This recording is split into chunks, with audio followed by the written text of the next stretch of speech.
The Philadelphia Eagles have found their identity. This is what I thought we should look like in 2021.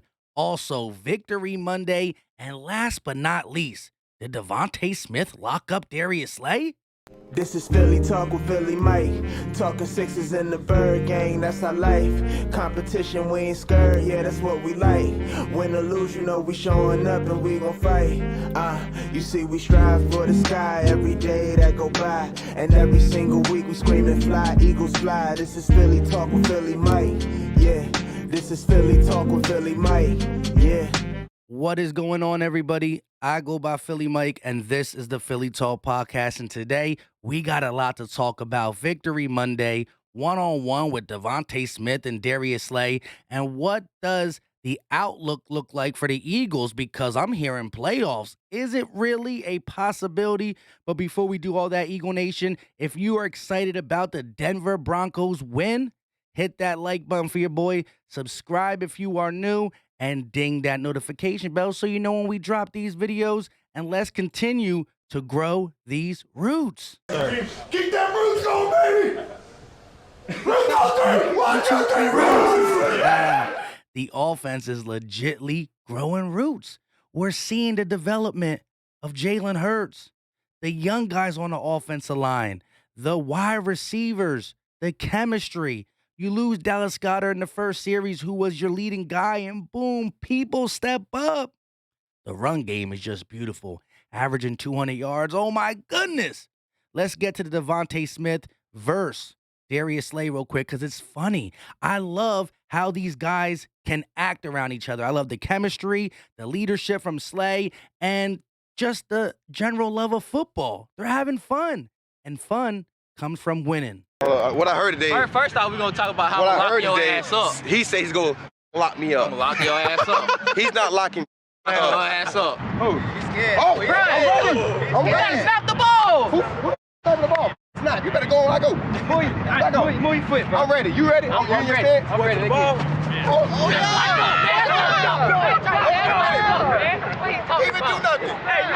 I don't need no snap. Hey, no, back up. You gotta watch the ball. I don't need no ball. Yeah, Move. man, what you mean you don't need a ball? You can't just go when you want to. What if your quarterback ain't ready? Offside.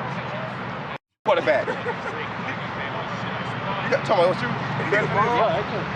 Oh, he done. Oh no, I'm now. Man, locked up, man. What you talking about? He won that one. Devonta Smith showing that athleticism. I just love how these guys are just getting together. Again, young, old, coaching staff, young, the mixture, but it took a little time, but it's coming. It's formulating. It's formulating. And I do got to say, yes, like, come on, you got to pay attention to the quarterback per se, because part of being a great wide receiver is getting off the line of scrimmage as soon as the ball snapped and quickly and efficiently. You know what I mean? But, man, that's just great. And this was probably recorded before the win, but it makes it all seem more fun and exciting coming off a 30-13 beatdown where the defense looked good, the offense looked good, the special teams looked good, everything took its place. Now, I'm not going to try to sell you on Jonathan Gannon because your boy Philly Mike told you, C-plus quarterbacks and lower, we get them. C-plus or higher, they get us. So I still got to see more, and it's going to be hard because of the quarterbacks we have left. Simeon, Jones, Heineke, and probably Cooper Rush, and Michael White.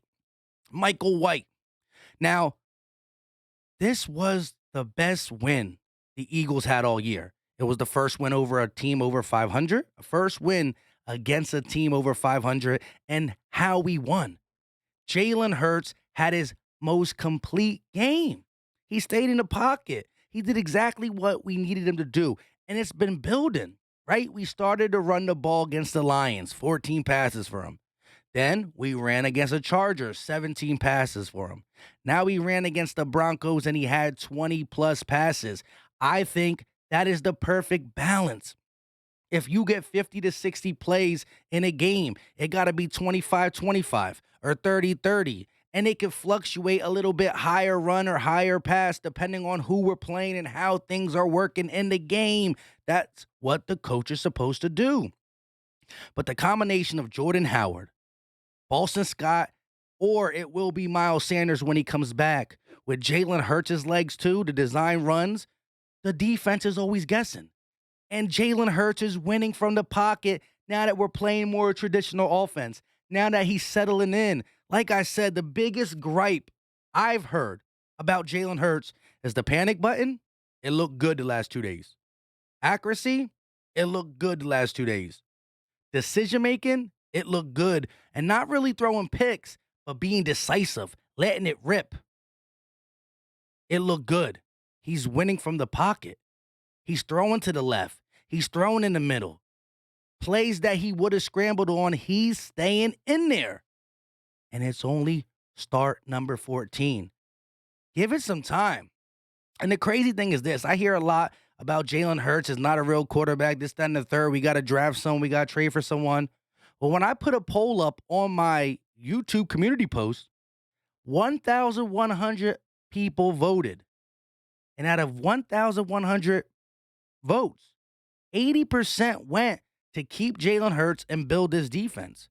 So behind closed doors, when it's an anonymous vote, people are signing with Hurts. I'm just going to do it publicly. And if he's not the guy, I'll say sorry. But I'm always going to support my quarterback. And it's about growth.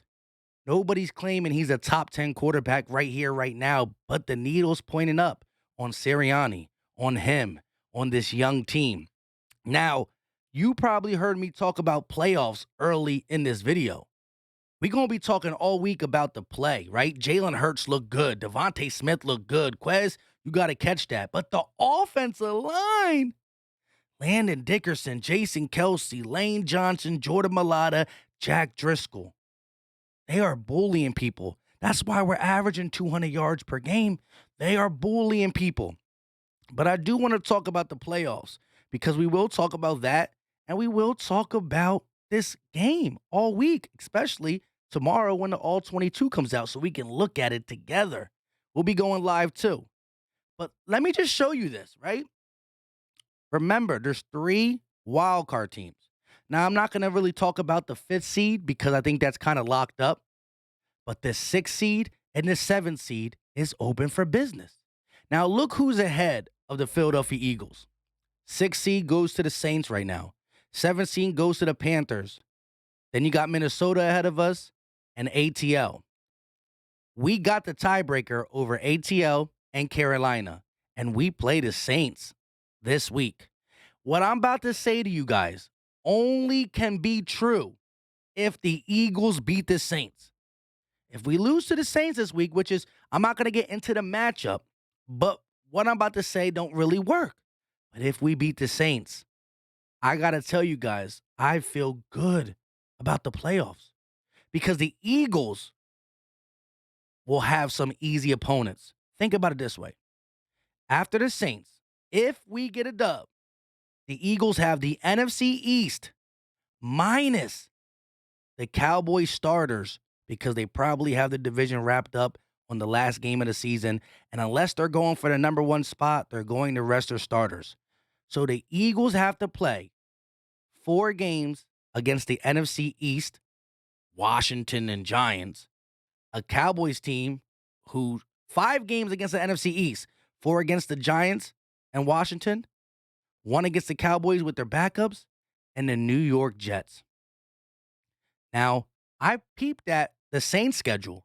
They got the Bucks, the Bills, the Cowboys, and then a couple mediocre teams. Minnesota got the Packers twice. They got the Bucks, I believe.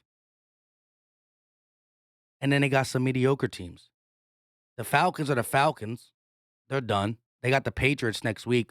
I'm not worried about them. And the Panthers have the Saints, the Bills, the Packers. When I looked at these guys' schedules, they all have at least 3 or 4 more playoff caliber teams to go against. So they're only a game and a half ahead of us.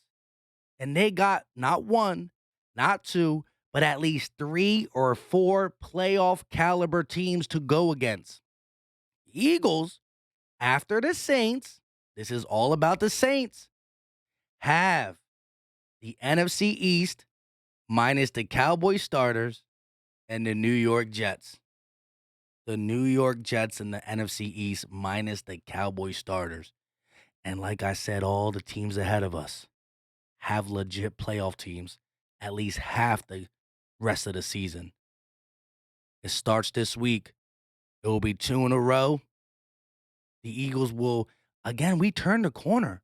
Look at 2-1 the last 3 games, with the one loss being by a last-second field goal.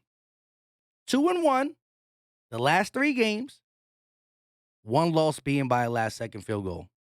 Name the quarterback that is a C plus or better on the schedule. Jones, Heineke, White, Cooper Rush. It's not happening. Now, I'm not saying we're going to win out. We can lose. After the Saints, 1 more game, 2 more games. If we keep it between 1 and 2 games, the way Carolina, New Orleans, Minnesota schedule looks, we could creep in the back door. Like I said, this video was, a lot of mix and match. I had a lot of things I got to do today. I do want to break down, and I don't want to really talk about fully the game that we just watched because we're going to probably do a live stream on Wednesday with the All 22, so then we can talk about that and watch the All 22. But leave all your thoughts in the comment section about Darius Slay versus Devonta Smith. The fact that this rushing game is our identity, and we shouldn't be ashamed to run the ball. Why? The AFC Championship game last year had the Tennessee Titans in them. Run first team. The year before that, the Super Bowl had the Niners in it. Run first team. People feel like if you're a run first team, you kind of stink. We saw the AFC Championship have a run first team heavy and the Super Bowl have a run first team heavy. It's not a knock. It's a winning formula. So let me know your thoughts in the comment section about the Devonta Smith big play slay, the playoff talk, and just this win. Because we will be watching the All 22 on Wednesday live. I finally think I figured out how to do it so we can watch it and talk about it. So we going to sip it and save it for then. Until next time, y'all know what time it is. We are out.